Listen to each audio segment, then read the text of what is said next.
आगे हमें एक गांव को जलते हुए दिखाया जाता है। एक पर्सन बहुत ही ज्यादा डरा हुआ रहम की भीख मांग रहा था। तभी घोड़े पर एक बैंडिट आकर उसको जान से मार डालता है और कहता है, चीफ, मैंने इस साइड के सारे लोगों को मार डाला। आगे हमें उनके चीफ माउंटेन बैंडिट वहा जुसू को दिखाया जाता है।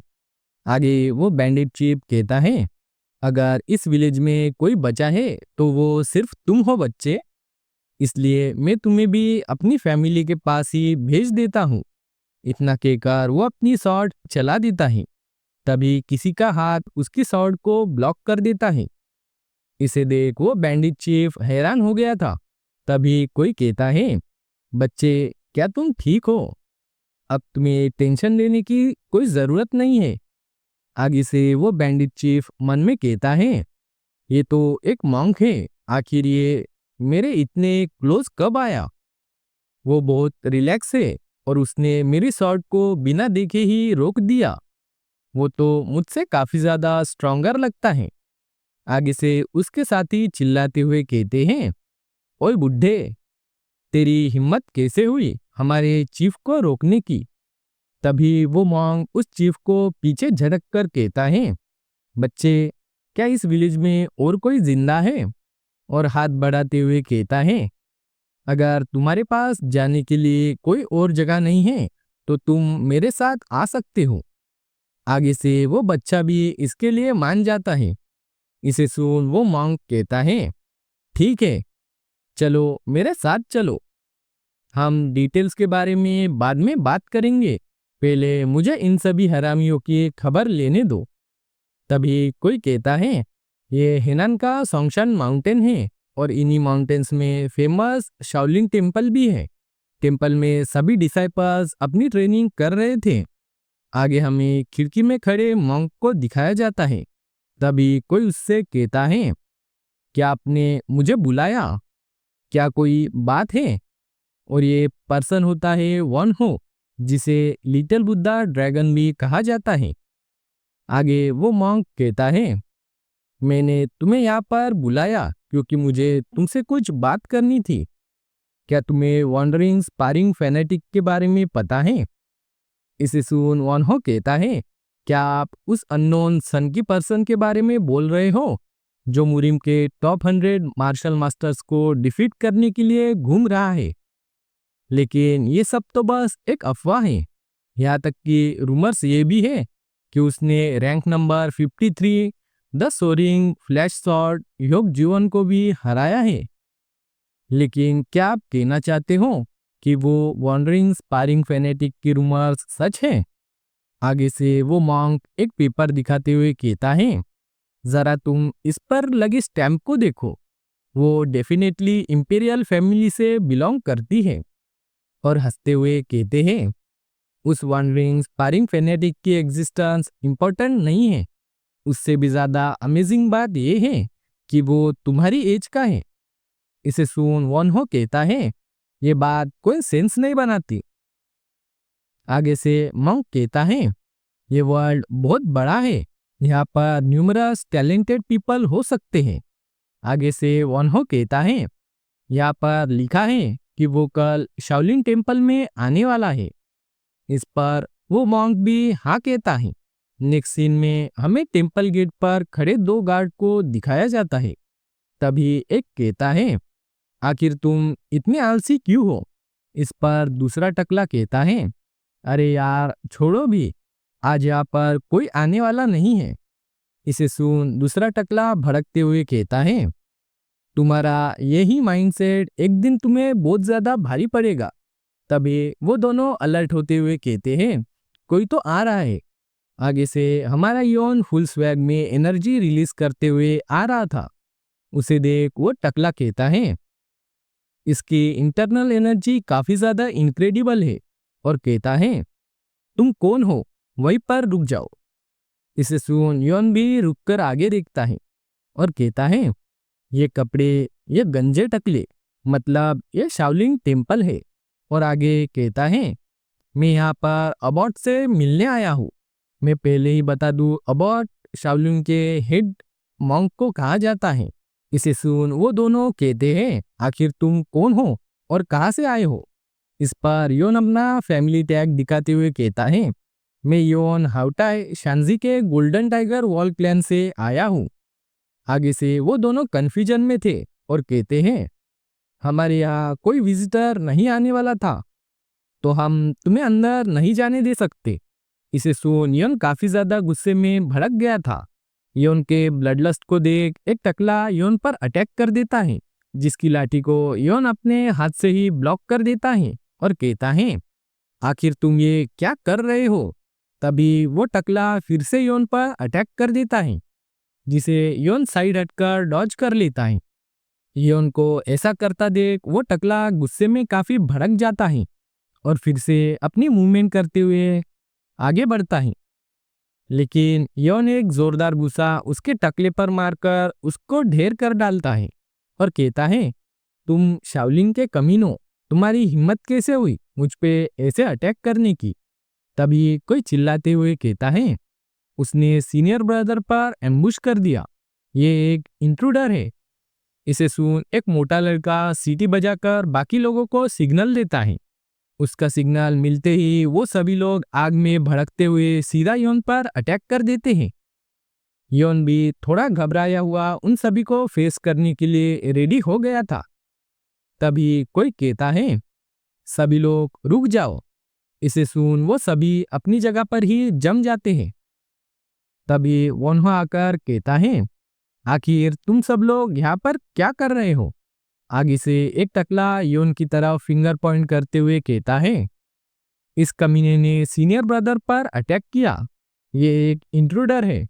तभी वोन्हो चिल्लाते हुए कहता है, तुम सभी लोग बकवास करना बंद करो, ये पर्सन सच में अबॉट का गेस्ट है और उसे लेने के लिए मैं यहाँ पर आया हूँ। लेकिन तुम कमीनों ने ब्लाइंडली उस पर अटैक कर दिया और उससे भी बुरा तुम सबने गैंग अप करके एक अकेले पर अटैक कर दिया। क्या तुम इसके बाद सच में खुद को ट्रू शाओलिन मॉन्क मानते हो? यॉन इस बात को सुन पीछे खड़ा हंस रहा था। तभी हमारा सीन शिफ्ट होता है। उन लोगों को अपने गुनाह के लिए सजा दी जा रही थी और एक ट्रेनर उनके साथ ही खड़ा था। आगे वो कहता है, लगता है इतना तुम्हारे लिए काफी नहीं होगा। और सीनियर ब्रदर का टकला पकड़ते हुए कहता है, मैंने सुना है कि इस सभी मुसीबत की जड़ तुम ही हो। अगर तुम्हें इस बात की समझ आ गई तो अपनी बकेट में और ज्यादा वाटर को ऐड कर लो। उनकी परेशानी और तकलीफ को महसूस कर अंदर बैठा योन काफी खुश हो रहा था। तभी एक मॉन्क पूछता है, क्या तुमने अच्छे से रेस्ट कर लिया? इस पर योन भी हंसते हुए हाँ कहता है। आगे से वो अपना इंट्रोडक्शन देते हुए कहता है, मैं मू सांगहॉक हूँ, शाओलिन टेम्पल के एक्सटर्नल हॉल का लीडर। मैं हमारी मिस्टेक के लिए आपसे माफी मांगता हूँ। आगे से योन भी इस बात के लिए मुस्कुराकर मान जाता है और वो दोनों बातें करने लगते हैं। वो लीडर योन को बड़ी बारीकी से देख रहा था और मन में कहता है, वो सिर्फ 20 साल का है, लेकिन ये बात काफी अजीब है कि वो फेमस वॉन्डरिंग फैनेटिक है। चीफ हेड ने इसके बारे में सही कहा था और योन से पूछता है, क्या तुम यहाँ पर हमारे अबॉट से मिलने आए हो? आगे से योन हाँ बोलकर कहता है, मैं सिंपल यहाँ पर उनसे फाइट कर मार्शल आर्ट सीखना चाहता हूँ। आगे से वो पर्सन नाराजगी जताते हुए कहता है, तुम क्वालिफाइड तो हो, लेकिन मैं वरीड हूँ, इसके लिए हमारे एल्डर्स नहीं मानेंगे। योन भी मन में कहता है, हाँ, उनके पास खोने के लिए बहुत कुछ है, इसलिए मैं हमेशा एक अनऑफिशियल स्पार की रिक्वेस्ट करता हूँ। और कहता है, क्या इसका और कोई सॉल्यूशन नहीं है? आगे से वही मॉन्क कहता है, अगर तुम्हें सिर्फ स्पार ही करना है तो क्या तुम हमारे डिसाइपल्स को टीच कर उन्हें कोई गाइडेंस देना चाहोगे? तुम उन्हें टीच करके भी बहुत कुछ सीख सकते हो। आगे से योन कहता है, क्या ये ठीक होगा? और बाहर के डिसाइपल्स की दर्द और चिल्लाहट को सुन बताता है, वो तो मेरी वजह से अभी बहुत ज्यादा सफर कर रहे हैं। योन की बात को सुन वो मॉन्क कहता है, उसके बारे में अब चिंता मत करो, इसे सुन योन अपना चाय का कप नीचे रखते हुए कहता है, आपके इस शाओलिन टेम्पल में ट्रेनिंग को लेकर सबसे ज्यादा ऑब्सेस्ड कौन है? इसके रिप्लाई में मॉन्क योन को कहीं पर लेकर जाने लगता है। कोई पर्सन अपनी एनर्जी को रिलीज कर बहुत ज्यादा जोरदार पंचेस की बारिश कर रहा था। ये वोनहो था जो अपनी फाइटिंग स्टांस लेकर अपनी प्रैक्टिस कर रहा था। उसे देख योन कहता है, ये तो वही पर्सन है जिसने मेरी हेल्प की थी। आगे से वो मॉन्क कहता है, तुमने इसके बारे में सुना होगा, ये शाओलिन टेम्पल की प्राइड और फ्यूचर में होने वाला अबॉट है, द लिटिल बुद्धा ड्रैगन। और बताता है, अगर तुम टेम्पल में किसी से भी पूछोगे कि ट्रेनिंग में सबसे ज्यादा ऑब्सेस्ड कौन है, तो प्रोबेबली तुम्हें इसके बारे में ही बताएंगे। आगे योन पूछता है, ये कितने टाइम ऐसे ही प्रैक्टिस करता है? इसके रिप्लाई में मॉन्क बताता है, वो अपनी बेसिक्स पर फोकस है और अपनी फाउंडेशन को स्ट्रॉन्ग करने के लिए 6 आवर तक प्रैक्टिस करता है। इस पर योन कहता है, ये काफी ज्यादा इनएफिशिएंट है। इसे सुन वो दोनों भी हैरान हो गए थे और मॉन्क पूछता है, तुम्हारे कहने का मतलब क्या है? योन एक कोल्ड लहजे में कहता है, मैं कहना चाहता हूँ, आखिर इस जैसी ट्रेनिंग मेथड इनएफिशिएंट कैसे है? वो मॉन्क एक अजीब एक्सप्रेशन के साथ योन की तरफ ही देखने लगता है, मानो कहना चाहता हो, आखिर तुम ऐसी बेइज्जती कैसे कर सकते हो? और हंसते हुए कहता है, ये देखने से रिपीटेटिव है, लेकिन एक स्ट्रॉन्गर फाउंडेशन बनाने के लिए काफी ज्यादा जरूरी है। योन तिरछी नजर से देखते हुए कहता है, मुझे पता है आप क्या कहना चाहते हो, लेकिन मैं फिर भी यही कहना चाहूंगा, ये इनएफिशिएंट है। आगे से वोनहो काम वे में कहता है, क्या तुम कहना चाहते हो मैं अपने एफर्ट्स को ऐसे ही वेस्ट कर रहा हूँ? आगे से योन हंसते हुए कहता है, तुम अपने एफर्ट्स वेस्ट नहीं कर रहे, बल्कि गलत डायरेक्शन में यूज कर रहे हो। इसे सुन वोनहो गुस्से में भड़कते हुए कहता है, क्या तुम अपनी बात को लेकर सीरियस हो? इस पर योन कहता है, मैं रियल फाइट के बारे में बात कर रहा हूँ। एक रियल फाइट में टन्स ऑफ वेरिएबल होते हैं, वेदर, लोकेशन या फिर नंबर ऑफ पीपल, और तुम्हें देख लगता है तुम इन सभी वेरिएबल्स को इग्नोर कर सेफ पाथ पर ट्रेनिंग कर रहे हो। योन की इस अपमान भरी बातों को सुन वोनहो कहता है, तुमने अभी जो कहा, क्या तुम उसकी रिस्पॉन्सिबिलिटी लेते हो? आगे से योन हंसते हुए कहता है, action speak louder than words. ये अच्छा होगा बताने से अच्छा मैं शो करूं। और कहता है, लिटिल बुद्धा ड्रैगन, क्या तुम मेरी स्पारिंग रिक्वेस्ट को एक्सेप्ट करते हो? इसे सुन वोनहो भी मान जाता है और दोनों भी ट्रेनिंग अरीना में आमने सामने खड़े थे। वो मॉन्क भी अचानक से हुई इस गर्मा गर्मी को देख हैरान हो गया था।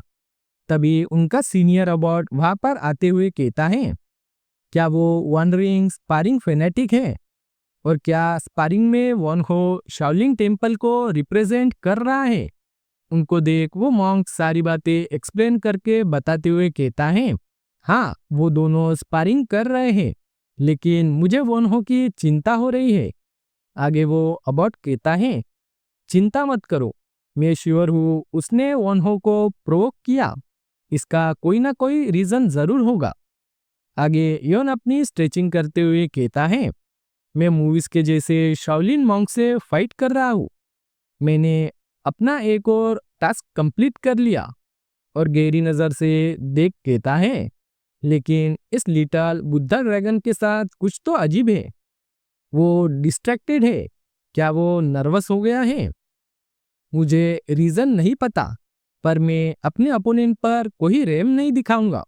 मुझे उसे एक इंटरेस्टिंग शो दिखाना चाहिए। दूसरी तरफ वोनहो एक गहरी सांस लेकर खुद को शांत करता है और कहता है, मैं तुम्हें मेरी ट्रेनिंग के ट्रू एसेंस को अब दिखाऊंगा। तभी योन जमीन पर लेटते हुए कहता है, मैं रेडी हूँ, चलो आ जाओ। योन को ऐसा देख वोनहो चिढ़ते हुए कहता है, आखिर तुम ये क्या कर रहे हो? क्या तुम बस ऐसे ही जमीन पर लेटे रहोगे? इसके रिप्लाई में योन कहता है, मैंने तुम्हें पहले ही बताया था, इन रियल फाइट बहुत से वेरिएबल्स होते हैं और मैं तुम्हें वही दिखाऊंगा। तभी हमें इनोकी अली पोजीशन के बारे में बताया जाता है। ये फाइट 1976 को ग्रेटेस्ट बॉक्सर मोहम्मद अली और एशिया के ग्रेटेस्ट प्रो रेसलर एंटोनियो इनोकियो के बीच में हुआ था। फैंस क्रेजी थे उस मैच को देखने के लिए, लेकिन रूल्स थे कि वेस्ट के नीचे हिट नहीं करना, पाउंडिंग भी फॉरबिडन थी और ग्रैपलिंग को भी फॉरबिडन किया गया था। इतने सारे रिस्ट्रिक्शंस की वजह से वो फाइट काफी ज्यादा बोरिंग हो गई थी। और अभी योन हाउटाई भी उसी टेक्निक को वॉन हो के खिलाफ यूज कर रहा है। तभी वॉन हो कहता है, ये पागलपन छोड़ो और प्रॉपरली मुझसे फाइट करो। इस पर योन कहता है, मैं अपनी करंट पोजीशन में ही तुमसे फाइट करूंगा, तुम मुझ पर अटैक करो। साइड में खड़े मॉन्क्स भी इसे सुन जोर जोर से हंसने लगते हैं। उन्हें ऐसा हंसता देख वॉन हो पूरी तरह से गुस्से में भर गया था और लेटे हुए योन पर अपनी पूरी पावर को इकट्ठा कर एक जोरदार लात घुमाकर मारता है। उस अटैक का इम्पैक्ट इतना ज्यादा था कि वहां पर एक बहुत बड़ा ब्लास्ट हो गया था, लेकिन उस अटैक से योन को कुछ नहीं हुआ था और वो मजाक उड़ाते हुए कहता है, अरे यार मैं तो डर गया, मुझे तो लगा मैं मरने वाला हूँ। उसने वो किक मुझे जान से मारने के लिए यूज की। क्या इनोकी अली टेक्निक काम नहीं की? मैंने उसके अटैक को बहुत नजदीक से डॉज किया। आगे से वॉन हो कहता है, सर योन हाउटाई, मुझे फूल की तरह ट्रीट मत करो। मुझे पता है आप ये वियर्ड पोस्चर मुझे जलील करने के लिए कर रहे हो, क्योंकि मैं बस अपने पंचेस को ट्रेन कर रहा था। और अपनी एनर्जी को रिलीज करते हुए सीरियस टोन में कहता है, क्या आपको लगता है मैं अपनी किक्स को ट्रेन नहीं करता? योन उसका मजाक उड़ाते हुए कहता है, लेकिन तुमने तो मुझे एक बार भी हिट नहीं किया। इसे सुन वोन हो गुस्से में पागल हो गया था और अपनी पूरी एनर्जी को रिलीज कर हवा में एक जंप लगाता है और योन पर अटैक करते हुए कहता है, तुम मेरे इस अटैक को डॉच नहीं कर सकते। और अपनी 18 गुआनियन किक्स को यूज कर योन पर अटैक कर देता है। योन नीचे गिरा पड़ा था, मानो कोई बेवस और लाचार हो। तभी वो एक इविल हंसी के साथ कहता है, मैंने तुम्हें पकड़ लिया। और अपने दोनों हाथ जमीन पर लगाकर अपनी राइजिंग किक को यूज वन हो के किक से भिड़ा देता है। उनके क्लैश का इम्पैक्ट इतना ज्यादा था कि नीचे का फ्लोर भी टुकड़ों में बट गया था और पूरे अरीना में एनर्जी वेव फैल गई थी। योन अपना पूरा दम लगाकर उसके अटैक को रोके हुए था। तभी योन के फोर्स की वजह से वन हो के पैर की हड्डियां कई जगह से टूटकर बिखर जाती है, जिसकी वजह से वन हो गला फाड़कर दर्द में चीखने लगता है। आगे योन अपनी किक को स्वाइप कर वन हो को हवा में उड़ा डालता है। वन हो काफी ज्यादा घायल हो गया था और मन में कहता है, उसने मेरी हड्डियां तोड़ दी, अब मुझे कुछ फील नहीं हो रहा। उसने इम्पैक्ट को एब्जॉर्ब करने के लिए ग्राउंड को यूज किया और मैं हवा में था, इसलिए ज्यादा डैमेज मुझे मिला और इसीलिए उसने स्टार्टिंग से वो पोज लिया था। क्या मैं ऐसे ही हारने वाला हूँ? तभी उसकी नज़र नीचे खड़े अबॉट पर पड़ती है, जो कि नीचे से उसी की तरफ ही देख रहे थे। उनको देख वो पास्ट मेमोरीज को याद करता है और बहुत ही ज्यादा जोश में जमीन पर लैंडिंग करता है और कहता है, मैं ऐसे नहीं हार सकता, और पंच बनाकर आगे बढ़ता है। वो कुछ कर पाता उससे पहले ही योन का पंच उसके मुंह पर हिट होता है, जिसकी वजह से उसका पूरा जबड़ा हिल गया था और बस एक ही पंच में वो ग्राउंड पर धड़ाम से गिरता है। हाफते और गहरी सांस लेते हुए वो कहता है, डैम इट, मैं हार गया। मैं उन्हें डिसअपॉइंट नहीं करना चाहता था और बेहोश हो जाता है।